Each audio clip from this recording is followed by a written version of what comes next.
महाराष्ट्रातल्या शेतकऱ्यांची संपूर्ण सरसकट कर्जमाफी झाली पाहिजे या आणि इतर मागण्यांच्यासाठी अन्नत्याग आंदोलन सुरू झालेलं आहे। या अन्नत्याग आंदोलनासाठी आम्ही अखिल भारतीय किसान सभेचे सर्व पदाधिकारी, आमचे नेते डॉक्टर अजित नवले आणि इतर सर्व पदाधिकाऱ्यांनी, उपस्थित शेतकरी बंधू आणि भगिनींनो, प्रथम तर मी या कर्जमाफीच्या निमित्तानं सुरू झालेलं हे अन्नत्याग उपोषण आहे। या उपोषणाला मी अखिल भारतीय किसान सभेच्या वतीनं जाहीरपणे पाठिंबा देतो। किसान सभेनं खरं तर महाराष्ट्रातल्या शेतकऱ्यांच्यासाठी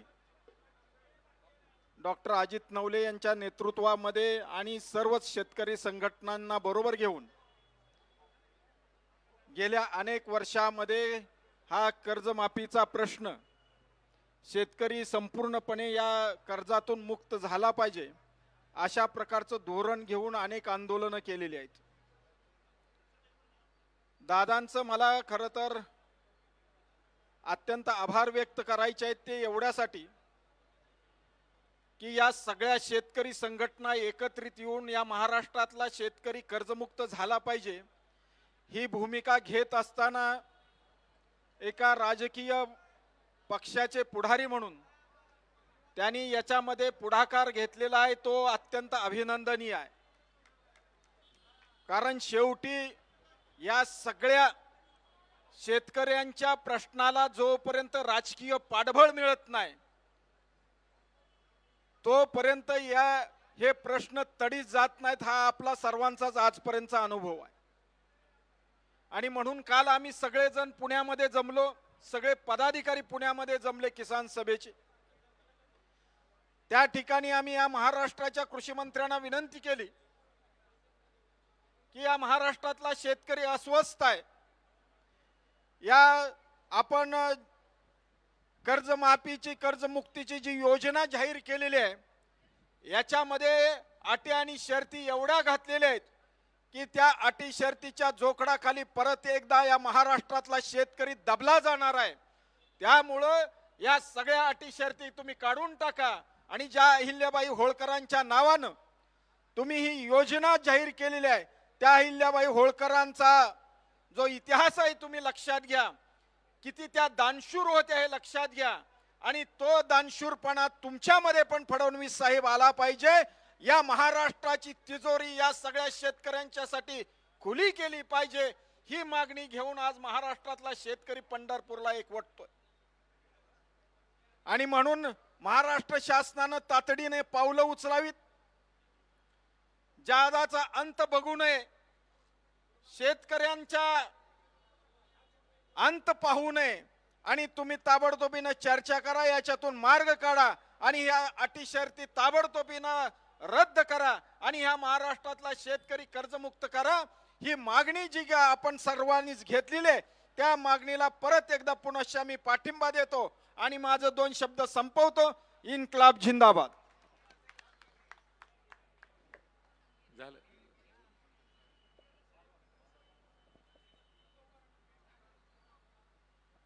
आपल्या सर्वांना व शेतकऱ्यांना पाठिंबा देण्यासाठी अजित भाऊ नवले साहेब या ठिकाणी आहेत, त्याच्याच बरोबर देशमुख साहेबांनी आता आपल्या सर्वांना मार्गदर्शन केलं। खरं तर कर्जमाफी मिळावी यासाठी अजित भाऊ असतील, त्याच्याच बरोबर आपले बच्चूभाऊ कडू, इतरही सर्व जे मोठे संघटना आहे ज्याच्यामध्ये राजू शेट्टी साहेबांची संघटना आहे शेतकऱ्यांची, अशांनी एक संघर्ष केला होता आणि तो संघर्ष त्यावेळेस मोठा झाल्यामुळे सरकारला कुठेतरी शेतकऱ्यांच्या समोर झुकावं लागलं आणि मग त्यांनी एक निर्णय घेतला, एक मोघम निर्णय सरकारच्या माध्यमातून जाहीर झाला की जून महिन्यामध्ये आम्ही कर्जमाफी करू। सगळ्यांची अपेक्षा होती की कर्जमाफी जेव्हा केली जाईल तेव्हा कुठलीही अट त्याच्यामध्ये न टाकता शेतकऱ्यांना फायदा होईल या अनुषंगाने ती कर्जमाफी केली जाईल। पण दुर्दैव असं त्याच्यामध्ये इतक्या अटी टाकल्यात, त्यातून 48 लाख शेतकऱ्यांवर अन्याय होणार, म्हणजे कुठेतरी 85% शेतकऱ्यांवर तिथं अन्याय होणार आहे. त्यामुळे आज आपल्याला शेतकऱ्याला पाठिंबा देण्यासाठी इथं अजित भाऊ नवले साहेब आलेले आहेत. त्यांना खरं तर पत्रकारांशी पण बोलायचं आहे, त्यामुळे मी त्यांना विनंती करतो आपण बसूनच इथे बोलावं आणि इथे प्रेस कॉन्फरन्स सारखं आपण बोललात आणि शेतकऱ्याला सुद्धा काय अटी आहेत, कसं हे अन्यायकारक आहे हे थोडंसं शेतकऱ्यांना सुद्धा आपण मार्गदर्शन करावं अशी मी त्यांना विनंती करतो. आजच्या या अत्यंत महत्त्वाच्या उपोषणाला भेट देताना खरं तर अत्यंत संमिश्र अशा प्रकारच्या माझ्या भावना आहेत. सर्वप्रथम या सगळ्या कर्जमाफीमधून सर्व अटी शर्ती रद्द केल्या पाहिजेत या मागणीसाठी रोहितदादा पवार आणि त्यांचे अनेक सहकारी इथे अन्नत्याग करून उपोषणाला बसलेले आहेत. महाराष्ट्राच्या सबंध शेतकरी समुदायाच्या वतीने, अखिल भारतीय किसान सभेच्या वतीने आणि मार्क्सवादी कम्युनिस्ट पक्षाच्या वतीने आमचे सगळे नेते इथे आलेले आहेत. आम्ही सर्व या उपोषणाला जाहीरपणानं मनापासून पाठिंबा व्यक्त करतो आहोत.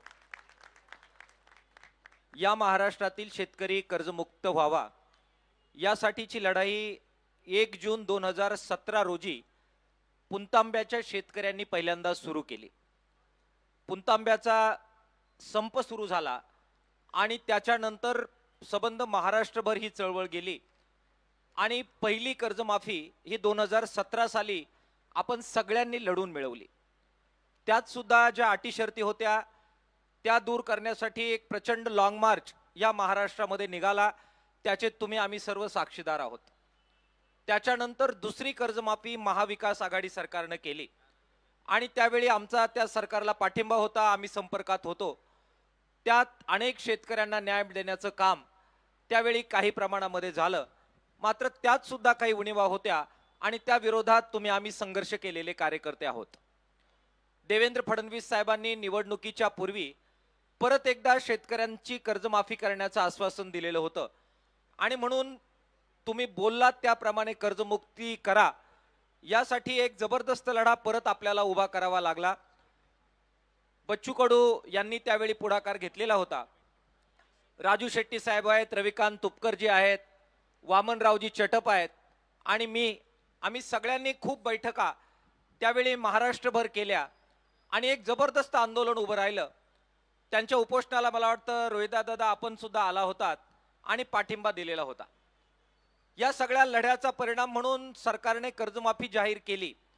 मात्र तेव्हा सुद्धा आमचे सगळे बाईट जर आपण काढून पाहिले तर आम्ही शंका उपस्थित केली होती की जी परदेशी समिती इथे नेमलेली आहे, ही परदेशी समिती हा शेतकऱ्यांना कर्जमुक्त करण्यासाठी नव्हे तर या सगळ्या येऊ घातलेल्या कर्जामध्ये कशा प्रकारे अटी शर्ती लादायच्या हा कावा करण्यासाठी ही परदेशी समिती नेमलेली आहे, हे आम्ही त्यावेळी सांगितलं होतं आणि आम्ही सगळ्या शेतकरी नेत्यांनी या परदेशी समितीवर बहिष्कार टाकला आणि ही रद्द करा, अटी शर्ती शिवाय कर्जमाफी द्या, ही मागणी तेव्हा आम्ही सर्वांनी केलेली होती.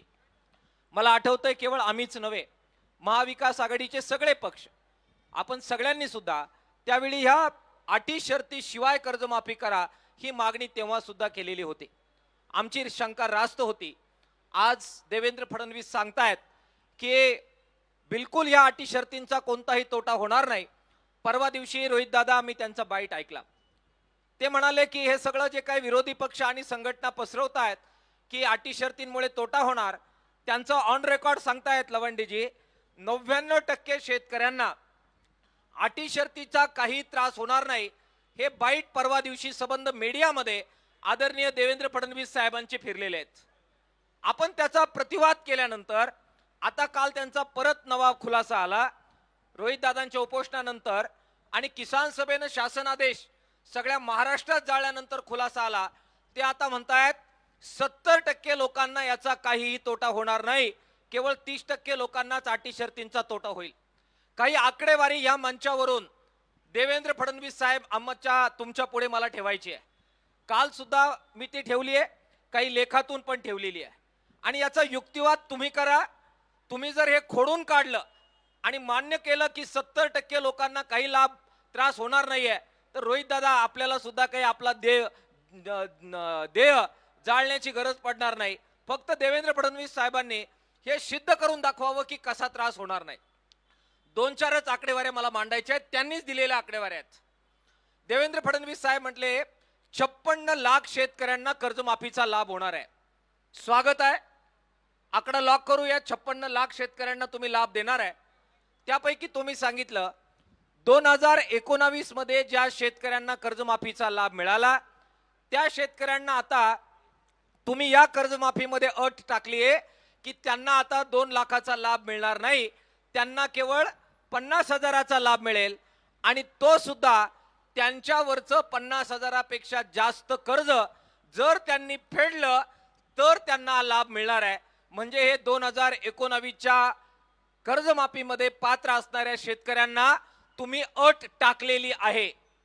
किती शेतकरी असे, तर तुम्हीच प्रसार माध्यमांना दिलेल्या आकडेवारीनुसार असे शेतकरी 12,71,000 आहेत, ज्यांना 50,000च्या आत OTS केलं तर लाभ मिळणार आहे.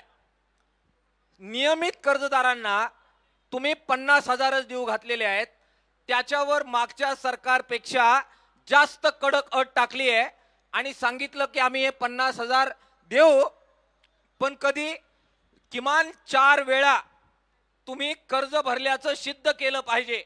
ही अट टाकली आहे तुमच्या सरकारने 50,000 रुपयासाठी सुद्धा. असे शेतकरी किती आहेत, तुम्हीच आकडा दिलाय 23,63,000 असे शेतकरी आहेत जे 50,000च्या आत तुम्ही प्रोत्साहन अनुदान देणार आहे, त्याच्यावर 4 वेळा कर्ज भरल्याची अट तुमच्या सरकारने टाकलेली आहे. बेरीज करा ह्या दोघांची, तो आकडा होतो 12,71,000 2019चे लाभार्थी शेतकरी ज्यांना तुम्ही देणार नाही, 50,000च्या आत देणार, आणि 23,63,000 जे नियमित शेतकरी आहे त्यांना 4 वेळा कर्ज भरायची तुम्ही अट टाकलेली आहे. असे शेतकरी 23,63,000 बेरीज केली तर असे शेतकरी होतात 36,34,000. 56 लाख शेतकऱ्यांमधून तुम्ही हे 36,34,000 शेतकऱ्यांची तुलना केली तर त्यांचं पर्सेंटेज होतं 65% शेतकरी ज्याला तुम्ही ह्या जाचक अटी लावलेल्या आहेत. अधिक आता परत ज्यांचं 2 लाखाच्या वर कर्ज आहे त्यांना परत तुम्ही अट टाकली 2 लाखाच्या वरचं कर्ज त्यांनी फेडलं पाहिजे तर कर्जमाफीमध्ये घेणार. असे शेतकरी किती आहे, तुमचाच आकडा आहे सरकारचा, 2,90,000 असे शेतकरी आहे. परत यांचं पर्सेंटेज आपण 56 लाख शेतकऱ्यांबरोबर टॅली करू, तो आकडा होतो 5%. म्हणजे 50,000च्या आत बसवलेले 65% आणि OTS मध्ये तुम्ही घ्यायला निघालेले ते 5%. म्हणजे 70% शेतकरी तुम्ही 50,000च्या आत गुंडाळलेले आहेत. हे 5% सोडले तर, आणि अटी शर्ती त्यांना लावलेल्या आहेत. तुमच्या अटी शर्ती एवढ्यावर थांबत नाही. तुम्ही 25,000च्या पगारावर राबणाऱ्या साखर कामगारांना सुद्धा कर्जमाफीतून वगळलंय. हंगामी साखर कामगार जे खरं तर 3-4 महिनेच कारखान्यात जातात, 4-5 महिनेच त्यांचा पगार होतो, 5 महिने गुणिले 25,000 म्हणजे एवढे रुपये, 1.25 लाख रुपये वर्षाला जरी मिळाले तरी त्यांना तुम्ही कर्जमाफीतून त्या साखर कामगारांना वगळले. सूत गिरणीत काम करणारे कामगार, दूध संघात काम करणारे कामगार, हे सगळे कर्जमाफीतून तुम्ही वगळलेले आहेत. मला समजत नाही, लोकशाहीवर निवडून आलेले तुम्ही आहात, संविधानिक पदावर बसलेला आहात. अहो, लोकशाहीमध्ये ज्या लोकांनी निवडणूक लढवली, रिझर्वेशनमुळे गरीब माणूसही आज पंचायत समितीत जातोय, रिझर्वेशनमुळे आमचा आदिवासी माणूस, दलित माणूस, झोपडीत राहणारा माणूस सुद्धा पंचायत समिती, जिल्हा परिषदेचा सदस्य होतोय. फडणवीस साहेब, तुमचं लॉजिक असं आहे की तो निवडून आला म्हणजे तो श्रीमंत आहे, त्याला आता कर्जमाफीची गरज नाही, त्याला सुद्धा तुम्ही कर्जमाफीतून वगळलेलं आहे. लोकशाही न समजल्याचं हे लक्षण आहे. आणि म्हणून ही सगळी बेरीज केली, हे साखर कामगार, हे लोकप्रतिनिधी वजा करा, ठोकळ बेरीज केली तरी त्याचा आकडा 70% आहे. ज्याला तुमच्या सरकारने अटी शर्ती लावलेल्या आहेत आणि फडणवीस साहेब म्हणतायत 70% असे लोक आहेत ज्यांना कर्जमाफीच्या अटी शर्तीचा तोटा होणार नाही. साहेब, गणित काय आहे ते तुम्ही या पांडुरंगाच्या भूमीमध्ये येऊन समजून सांगा. तुमच्या बरोबरचं भांडण एका मिनिटात छत्रपती शिवाजी महाराजांच्या साक्षीनं मिटून टाकायला आम्ही तयार आहे.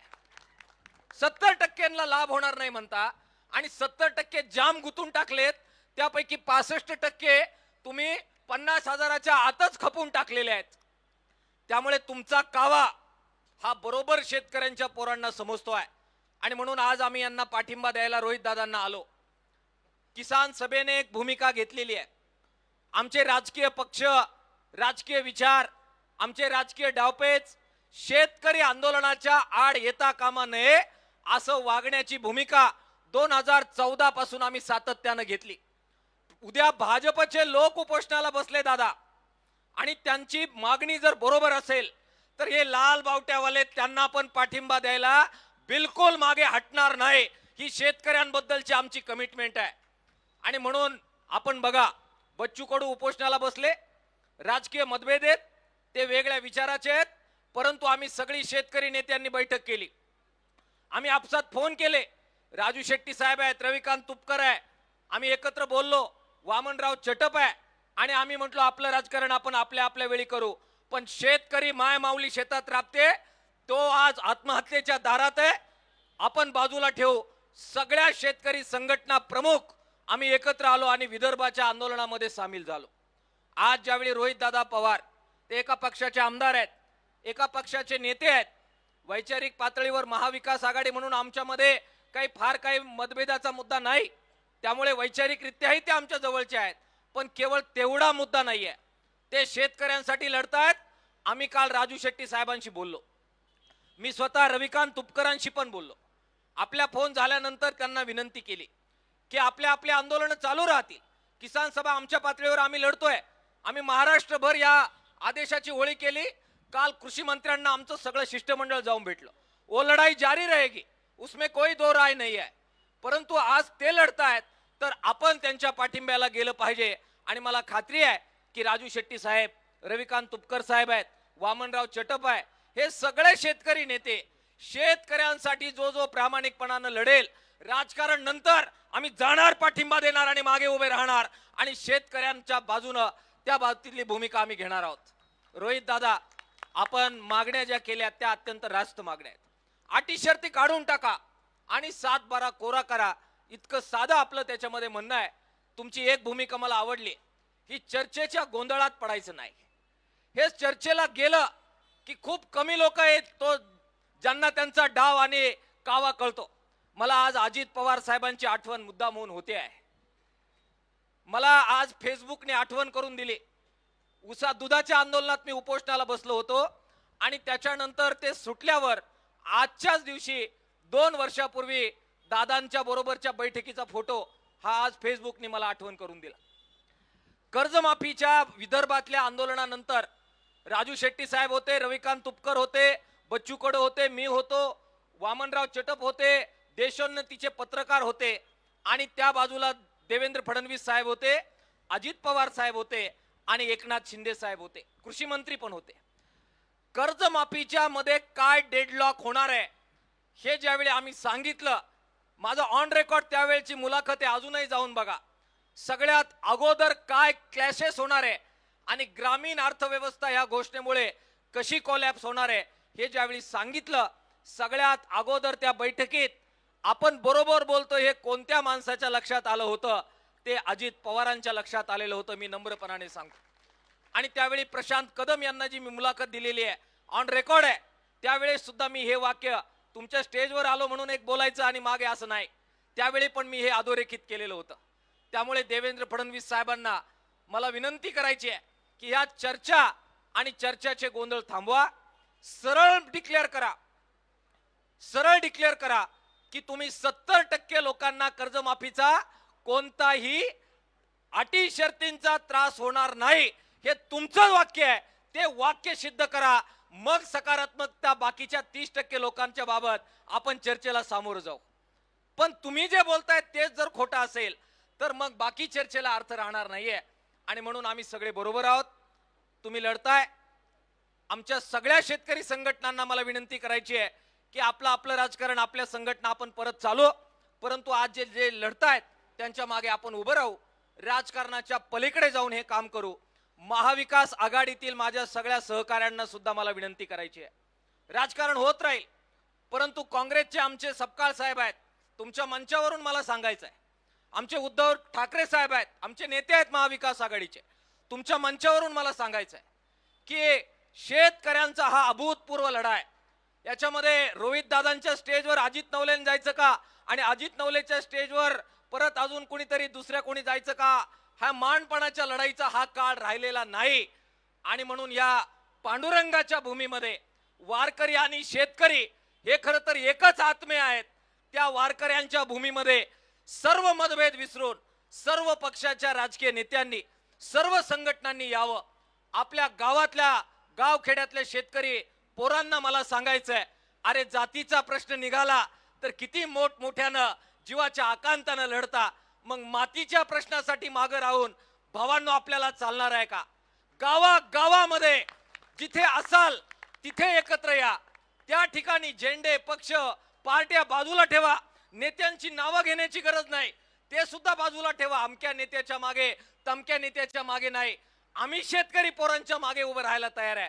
पण गावागावामध्ये जातीसाठी लढलात राजे हो, एकदा मातीसाठी, परत एकदा शेतकरी बापासाठी गावागावात उभे राहा. हे शेतकरी पोरांना आव्हान, राजकीय नेत्यांना आव्हान, सगळ्या शेतकरी चळवळीतल्या कार्यकर्त्यांना आव्हान.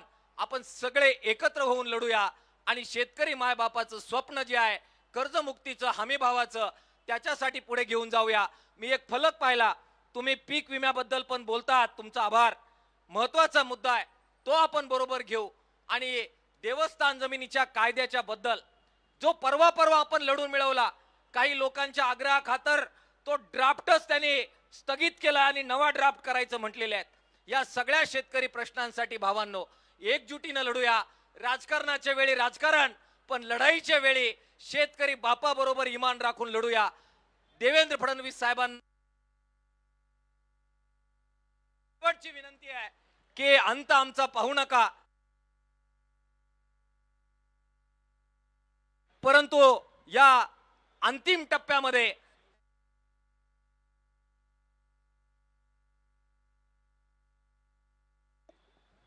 देवेंद्र फडणवीस साहेबांना आम्हाला विनंती करायची आहे की राजकारणाच्या वेळी राजकारण होईल, पण यावेळी कृपा करून राजकारण बाजूला ठेवूया. या पांडुरंगाच्या भूमीमध्ये छत्रपती शिवाजी महाराजांच्या पुतळ्याच्या समोर चौकात तुम्ही बसलात. या दोन आराध्य दैवत जे या मातीचा आहे त्याच्या साक्षीनं एक चांगला निर्णय देवेंद्र फडणवीस साहेब होऊन जाऊ द्या. सबंध 7-12 कोरा करा. तुमचं जाहीर आभार मानलायला आम्ही सगळे तुम्ही म्हणाल तिथे यायला तयार आहोत. बस इतकंच आपल्या पुढे बोलतो. पूर्ण ताकदीनं किसान सभा आपल्या बरोबर आहे असं पुन्हा एकदा जाहीर करतो.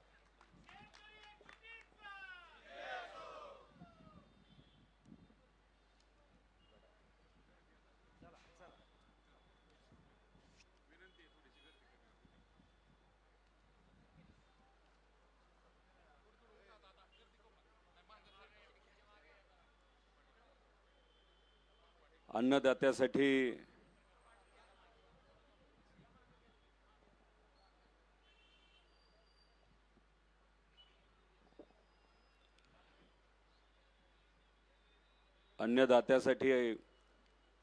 अन्नत्याग आंदोलन जे आपण सर्वजण मिळून करत आहोत, ज्यात मी असेल व माझ्याबरोबर 26 जण इथं हे आंदोलन करत आहेत.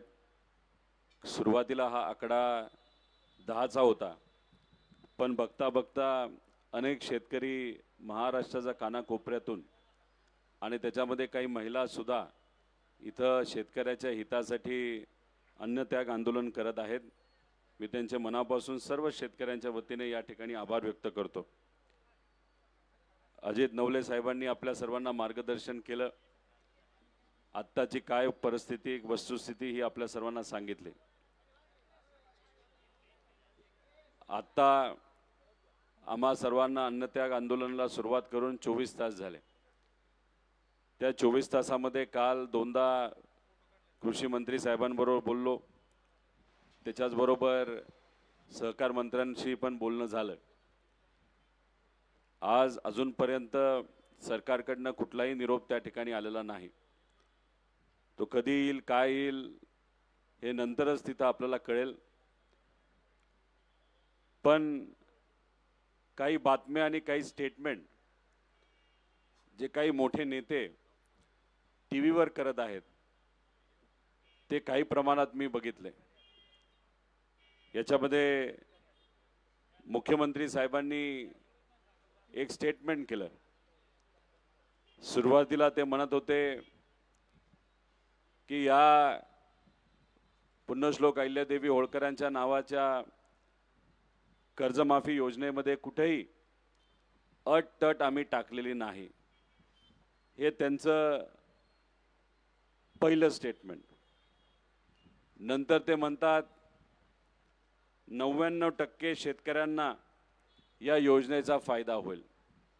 म्हणजे सुरुवातीला कुठली अट शर्त नाही असं त्यांनी सांगितलं. नंतर म्हणतात 99% शेतकऱ्यांना फायदा होईल. काल ते म्हणाले 40 लाख शेतकऱ्यांना बिना अट तिथं मदत होणार आहे. म्हणजे योजना आहे 55 लाख शेतकऱ्यांची. काल संध्याकाळी त्यांनी कुठेतरी मान्य केलं असं आपल्याला म्हणावं लागेल की 40 लाख लोकांना फायदा होईल. म्हणजे कुठेतरी 15 लाख लोकांवर अन्याय होईल. आता हे स्टेटमेंट त्यांनी जे दिलं सुरुवातीचं की कोणालाच काही फरक पडणार नाही, सगळ्यांना त्याचा फायदा होईल. आणि हळूहळू बघता मुख्यमंत्री साहेबांनी सुद्धा मान्य केलं की हा जो काही ड्राफ्टचा मसुदा आहे नाही तर जे काही GR बनवला आहे त्याच्यामध्ये नक्कीच काही अटी आहेत. त्या अटीमुळे लाखो शेतकऱ्यांना नुकसान होणार आहे. मला असं वाटतं की शेतकरी एकजुटीचा हाच खऱ्या अर्थाने फायदा असतो. आता याच्यात ते सांगत असताना त्यांनी सांगितलं की जर कर्जमाफी सरसकट दिली तर बँकिंग सिस्टमला अडचण होईल. 2014 पासून आतापर्यंत या देशामध्ये मोठे मोठे जे व्यावसायिक आहेत, बिझनेसमॅन आहेत, त्यांना आतापर्यंत 20 लाख कोटी रुपयाची कर्जमाफी दिली गेली. आणि इथं आम्ही शेतकरी म्हणून कुठेतरी एवढंच म्हणतोय की 35,000 कोटी रुपयाची कर्जमाफी तुम्ही जी जाहीर केली ती पूर्णपणे आमच्या शेतकऱ्याला तुम्ही द्या. आता 20 लाख कोटी रुपये मोठ्या व्यावसायिकांचे, पैसेवाल्यांचे माफ करून जर या बँकिंग सिस्टमला अडचण झाली नसेल तर मग आमचे 35,000 कोटी रुपये 55 लाख शेतकऱ्यांचे माफ करून थोडी बँकिंग सिस्टमला काय अडचण होणार आहे. काल मोदी साहेबांचे गुणगान गात असताना त्यांनी अजून एक गोष्ट सांगितली की आपल्या या देशाची परिस्थिती इतकी चांगली आहे, जर पंतप्रधान साहेबांनी ठरवलं एका दिवसामध्ये या देशावरचं सगळं कर्ज जर भरून टाकायचं तर आपली आर्थिक ताकद इतकी चांगली आहे की एका दिवसामध्ये आपण तो निर्णय तिथं घेऊ शकतो. म्हणजे त्याचा अर्थ एका बाजूला शेतकऱ्याला न्याय देण्यासाठी आम्ही जेव्हा तुम्हाला म्हणतोय सरसकट कर्जमाफी द्या तेव्हा तुम्ही म्हणता बँकिंग सिस्टमला अडचण येईल. आणि दुसऱ्या बाजूला मोदी साहेबांची प्रशंसा करत असताना तुम्ही सांगताय की आपली आर्थिक परिस्थिती या देशाची इतकी चांगली आहे की या देशावर कितीही लोन झालं तरी ते आपण भरून काढू शकतो. म्हणजे हा विरोधाभास आहे असं आपल्याला म्हणावं लागेल. खरं तर आकडेवारी द्यायची झाली, कारण तुम्हालाही माहिती मी जेव्हा बोलतो तेव्हा आकड्यातच बोलतो. 2014 मध्ये या देशावर, पूर्ण देशावर 56 लाख कोटीचं कर्ज होतं. आणि आता या देशावर गेल्या 10 वर्षामध्ये 210 लाख कोटीचं कर्ज झालेलं आहे. आणि तुम्ही म्हणता की मोदी साहेब आणि त्यांनी हे जे सरकार चालवलेलं आहे त्याच्यात इतकी ताकद आहे, हे 200 लाख कोटीचं कर्ज एका दिवसात तुम्ही भरू शकता. आमचं एवढंच म्हणणं आहे 200 लाख कोटीचं कर्ज तुम्ही काय भरू नका, पण आमच्या शेतकऱ्याचं 35,000 कोटी रुपयाचं कर्ज तुम्ही भरा आणि सरसकट कर्जमाफी तिथं आम्हाला शेतकऱ्याला द्या. मी सातत्याने आणि खरं तर आता नवले साहेबांनी सुद्धा आपल्या सर्वांना जी आर बद्दल सांगितलं. याच्यामध्ये अटी आहेत आणि त्या अतिशय घातक आहेत. त्या अटी काढणं फार महत्त्वाचं आहे. 2019ला जी कर्जमाफी झाली होती त्या कर्जमाफीला ही कर्जमाफी तुम्ही जोडत असाल तर 2019ला 48 लाख शेतकऱ्यांनी त्या कर्जमाफीचा लाभ घेतला होता. त्या कर्जमाफीचा लाभ जर 48 लाख शेतकऱ्यांनी घेतला असेल तर साधा साधा तुम्हाला मला प्रश्न आहे, तर या कर्जमाफीमध्ये या 48 लाख शेतकऱ्यांवर अन्याय होणार का नाही होणार? 100% होणार. आणि अन्याय कसा होणार? तर 2 लाखापर्यंत कर्जमाफी या सरकारने जी जाहीर केली त्याच्यामध्ये 19ची अट असल्यामुळे ते म्हणतात 50,000 पर्यंत ज्या लोकांनी 19चा फायदा घेतलेला आहे कर्जमाफीचा त्या शेतकऱ्यांना फक्त 50,000पर्यंतच हे सरकार तिथं मदत करणार आहे. आमचं म्हणणं आहे एवढीच अट काढा, एवढीच अट काढा. मग काय होणार आहे? ज्या शेतकऱ्याची 2019ला कर्जमाफीचा फायदा घेतलाय त्याचा आत्ता जर 1.5 लाख रुपयाचं कर्ज असेल तर या जी आर प्रमाणे फक्त 50,000 रुपयाचा फायदा त्यांना मिळणार. पण त्याच्यासाठी आधी त्यांना 1 लाख रुपये भरावे लागतील खिशातून. आहेत का पैसे एवढे शेतकऱ्याकडे आज? नाहीत. 1 लाख भरल्यानंतर 50,000. आमचं म्हणणं ही अट काढा. त्याला काय होईल? 1.5 लाखच्या 1.5 लाख रुपये हे आमच्या शेतकऱ्यांचे तिथं माफ होणार. 2 लाख असतील तर 2 लाख माफ होणार. 2.5 लाख असतील तर तिथं 2 लाख माफ होणार. 50,000 ठीक आहे आम्ही भरू. खरं तर नवले साहेब शेतकरी संघटनेचं मत आहे की जेवढं केवढं कर्ज आमच्या शेतकऱ्यावर असेल तेवढं तुम्ही माफ करा. ही महत्त्वाची मागणी आहे. सरकार या बाबतीत काय करेल हे आपल्याला सांगता येणार नाही. पण सरकारच्या हातामध्ये हा मसुदा असेल, हा जी आर असेल तर या 2 अटी तरी काढा. त्याच्याचबरोबर दुसरी अट जी आहे ते रेग्युलर कर्ज भरणाऱ्या शेतकऱ्याची आहे. 2017ला कर्जमाफी झाली तेव्हा रेग्युलर भरणारे शेतकरी किती होते? 14.5 लाख. जेव्हा 2019ची कर्जमाफी झाली तेव्हा हे शेतकरी किती होते? 14 लाख. आता तुम्ही म्हणताय 23 लाख आहेत. 23 लाख आकडा कुठून आणला तुम्ही? हे रेग्युलर भरणारे शेतकरी 23 लाख कुठंच नाही आहेत. आणि याच्यात तुम्ही अट काय टाकली? 25-26 जे वर्ष झालं आणि 26-27 जे वर्ष झालंच नाही.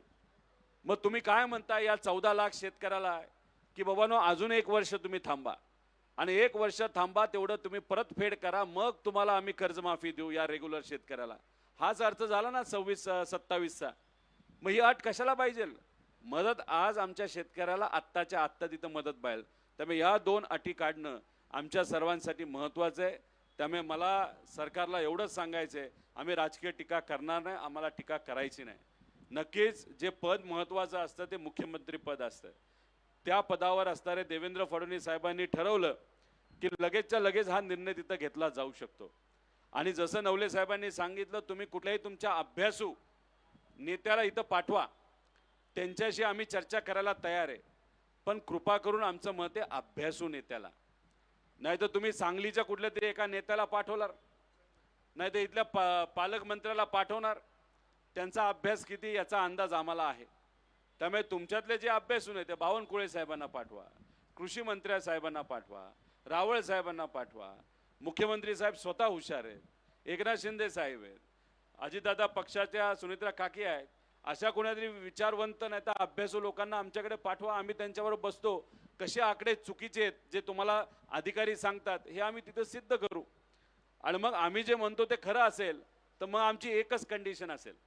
मग आमची कंडिशन जी शेतकरी संघटनेची आहे ती कंडिशन, आम्ही म्हणतो हे आकडे बरोबर आहेत आम्हाला माहिती, आणि याच्यावर जर आपण कुठेतरी अभ्यास करायचा नाही तर युक्तिवाद करायचं ठरलं आणि जर आमचे आकडे बरोबर निघाले तर मग आमच्या शेतकऱ्याला सरसकट कर्जमाफी तुम्हाला द्यावी लागेल. ज्याच्यावर 10 लाखाचं कर्ज आहे त्याचं सुद्धा तुम्हाला तिथं माफ करावं लागेल. हे आमचं ओपन चॅलेंज आहे का हिम्मत चॅलेंज घेण्याची? जर ही चॅलेंज घेण्याची हिम्मत आपल्यात नसेल तर फक्त एकच विनंती या सरकारला की कृपा करून फक्त 2 अटी काढा. मागण्या वाढत जाणार आहेत. आमच्यापर्यंत आत्तापर्यंत 4-5 शेतकरी वेगळ्या वेगळ्या संघटना त्यांच्या मागण्या इथं आलेल्या आहेत. आमच्याकडे कोळी बांधवाची पण मागणी आली आहे. त्यांना 140 रुपयाला आत्ता डिझेल घ्यावं लागतंय. 140 रुपयाला परवडणार नाही. कर्नाटकामध्ये 70 रुपयाला दिलं लागतं, त्या बोटीला लागतं मासे पकडायला. आता त्यांना सुद्धा शेतकऱ्यांमध्ये टाकलेलं आहे. त्यांची मागणी आमच्यापर्यंत आली. काही अशा बँका आहेत त्यांना तिथं मदत होत नाही, त्यांची मागणी इथं आमच्याकडे आलेली आहे. त्याच्याचबरोबर काही शेतकऱ्यांचं म्हणणं आहे की जे अशा जमिनी असतात त्याच्यात कर्ज दिलं जाऊ शकत नाही, पण त्यांना तिथं मदत देण्याची जरूरत आहे, त्यांना सुद्धा आपल्याला मदत द्यावी लागेल. काही शेतकऱ्यांचं म्हणणं आहे 2 लाख का 4 लाख का नाही, 5 लाख का नाही. आता मागण्या ह्या वाढत चाललेल्या आहेत. त्यामुळे शेतकऱ्याचं पहिली म्हणणं असं आहे की हा लढा जो शेतकऱ्यांनी उभा केला होता काही महिन्यांपूर्वी, कुठलीही अट न टाकता कर्जमाफी करायची, ज्याच्यामध्ये नवले साहेब सुद्धा त्या लढ्यामध्ये होते. बच्चू कडूंना भेटायला मी सुद्धा तिथे गेलो होतो, पाठिंबा दिला होता तुमच्या सगळ्यांच्या वतीने. तर बिना अट हे जे काही आज GR आहे तो GR त्या ठिकाणी तुम्ही तिथं द्यावा. आणि त्याच्याच बरोबर जे लोक या शेतकऱ्याच्या आंदोलनावर बोलतायत, खालच्या लेवलला जाऊन तिथं बोलत आहेत, मला त्या छोट्या नेत्यांना काही बोलायचं नाही. मला मुख्यमंत्री साहेबांना एवढंच बोलायचं आहे. मुख्यमंत्री साहेब, तुम्ही मोठे नेते आहात. तुमच्या कॅबिनेटमधले काही नेते नाहीतर तुमच्या पक्षातले काही आमदार जर खालच्या पातळीवर जाऊन आमच्या शेतकऱ्याबद्दल तिथं बोलत असतील, या आंदोलनाबद्दल तुम्ही बोलत असाल, ह्याला स्टंडबाजी तिथं म्हणत असाल आणि त्याच्यावर हे बोलल्यानंतर तुम्ही त्या नेत्याला काहीच बोलत नसाल, तर आम्हाला हेच म्हणावं लागेल की देवेंद्र फडणवीस साहेबांसारख्या मोठ्या नेत्यांनी या छोट्या नेत्यांना मुद्दामून आमच्या या आंदोलनावर नाही तर शेतकऱ्यावर बोलण्यासाठी तिथं पाठवलेलं आहे. त्यामुळे कृपा करून त्यांना तुम्ही थांबवा. ते जर थांबले नाहीत आणि उद्या जर काही शेतकऱ्यांनी त्यांच्यावर काय केलं तर आम्ही त्याला जबाबदार नाही. कारण का संवेदनशील विषय झालेला आहे. लोक अतिशय याच्यामध्ये संवेदनशील बनलेले आहेत. हा जीवन मरणाचा प्रश्न त्या ठिकाणी बनलेला आहे. त्यामुळे कृपा करून आम्हाला विनंती आहे की लवकरात लवकर या बाबतीत सरकारने त्या ठिकाणी निर्णय हा घेतला पाहिजे आणि तो घेतील असा विश्वास या ठिकाणी व्यक्त करतो. त्यामुळे 24 तास झाले, माझ्याबरोबर 26 जण आहेत. इथं नवले साहेब, देशमुख साहेब, सर्व शेतकरी संघटनेचे लोक आले, त्यांचं मी मनापासून इथं आभार व्यक्त करतो. ज्या लोकांनी आम्हाला आत्तापर्यंत पाठिंबा दिला त्यांचे मी आभार व्यक्त करतो. फक्त एक गोष्ट महत्त्वाची आहे, बऱ्याच लोकांना असं वाटत असेल की हा काय जास्त वेळ इथं बसणार नाही. त्यांना एवढंच सांगायचं आहे, मी सुद्धा शेतकऱ्याचाच मुलगा आहे. त्यामुळे मी इथं जोपर्यंत आमच्या शेतकऱ्यांचं तुम्ही ऐकत नाही, चर्चा करत नाही, सकारात्मक होत नाही, तोपर्यंत जेवढा माझा जीव आहे, जेवढ्यात माझ्या ताकद आहे तेवढी नक्कीच ती ताकद त्या ठिकाणी मी वापरेल आमच्या शेतकऱ्याला न्याय देण्यासाठी. त्यामुळे आपण सर्वजण पाठिंबा देता एवढ्या मोठ्या संख्येने इथं येत आहात, त्यामुळे सगळ्यांचेच मी मनापासून इथं आभार व्यक्त करतो. सर्व संघटनेचे आभार व्यक्त करतो. आज संध्याकाळपासून आणि उद्यापासून मोठे मोठे नेते आपल्याला पाठिंबा देण्यासाठी येतील आणि हा जो आवाज आहे, हा जो काही संघर्ष आहे तो अजून मोठा तिथं होणार आहे. नवले साहेबांनी जसं आपल्याला सांगितलं की हा लढा फक्त नेत्यांचा नाही हो, आमचं कुठे कर्ज नाही, आम्हाला कुठे कर्जमाफीची जरूरत नाही. त्यामुळे ही कर्जमाफीची जरूरत आहे तर ही तुम्हाला आहे, पण त्यासाठी तुम्हाला सुद्धा रस्त्यावर उतरावं लागणार आहे, तुम्हाला लढावं लागणार आहे. मातीसाठी, शेतीसाठी त्या ठिकाणी लढावं लागेल, आपल्या बापासाठी, आपल्या आईसाठी लढावं लागेल. कर्जमाफी हा तुमचा सगळ्यांचा हक्क आहे. बरेच लोक म्हणतात कर्जमाफी दिली म्हणजे आपले पैसे वाया गेले, तसं होत नसतं.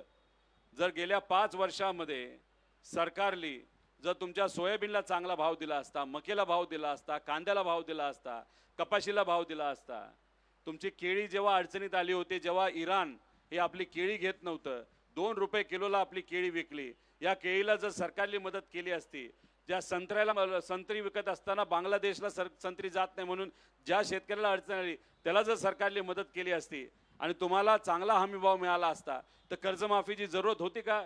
अजिबात नव्हती. पण कुठेतरी सरकार या बाबतीत कमी पडलं आणि त्यामुळे आज आम्ही अडचणीत आलेलो आहे.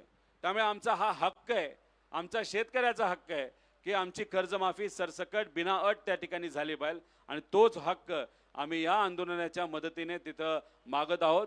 त्यामुळे सर्व शेतकरी बांधवांना, भगिनींना, माता भगिनी, त्याच्याचबरोबर आमचे युवा जे शेतकरी आहेत त्यांना मी विनंती करतो, हा लढा तुम्हाला कुठं ना कुठंतरी आपल्या गावात, तालुक्यात, जिल्ह्यात हा हातात घ्यावाच लागेल. आणि तुमच्यासाठी तुम्ही स्वतः जर रस्त्यावर उतरला नाही तर कुणीही नेते तुम्हाला मदत करू शकत नाही.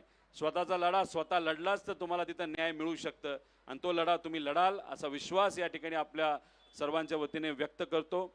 आणि आपण आलात त्यासाठी मनापासून आभार आणि असाच पाठिंबा या आंदोलनात तुम्ही देत राहिला, तर मला असं वाटतं पुढच्या 1-2 दिवसांमध्येच आपल्या सगळ्यांच्या मागण्या या सरकारला मान्य कराव्याच लागतील. आणि सरकारला सुद्धा सांगतो, तुम्ही या मागण्या मान्य केल्यानंतर शेतकऱ्यांच्या वतीने आम्ही स्वतः येऊ आणि या सरकारचा त्या ठिकाणी आम्ही तिथं सत्कार करू. आम्हाला ह्याच्यात कुठेही राजकारण करायचं नाही. फक्त अटी काढा, लगेच दुसऱ्या तासामध्ये तिथं तुमच्यापर्यंत आम्ही पोहोचतो, तुमचा सत्कार करतो, तुमचं अभिनंदन करतो आणि तुम्हाला पूर्णपणे क्रेडिट या पूर्ण GR साठी त्या ठिकाणी देतो. आम्हाला कुठेही क्रेडिट घ्यायचं नाही. येणारं वर्ष पाऊस नसल्यामुळे आमच्या या बळीराजाला अतिशय कठीण जाणार आहे. आणि फक्त बळीराजाला जाणार नाही तर तिथे असणाऱ्या आमच्या मजुराला जाणार आहे, ग्रामीण अर्थव्यवस्थेला जाणार आहे. ग्रामीण अर्थव्यवस्था अडचणीत आली, शहर अर्थव्यवस्था अडचणीत येणार आहे. त्यामुळे येणारं वर्ष अतिशय कठीण आहे. तर येणाऱ्या वर्षात जर आम्हाला जगायचं असेल तर हे आमचा जो हक्क आहे कर्जमाफीचा तो आम्हाला त्या ठिकाणी मिळालाच पाहिजे, अशी आमच्या सगळ्यांची त्या ठिकाणी मागणी. एवढंच सांगतो. आणि सरकारकडनं कदाचित आता काही संदेश आला असेल तर तो आपण सर्वांनी जाणून घेऊ. नसेल आला तरी आम्ही आंदोलनाला ठाम आहोत. एवढंच या ठिकाणी सांगतो आणि थांबतो. जय हिंद, जय महाराष्ट्र, रामकृष्ण हरी.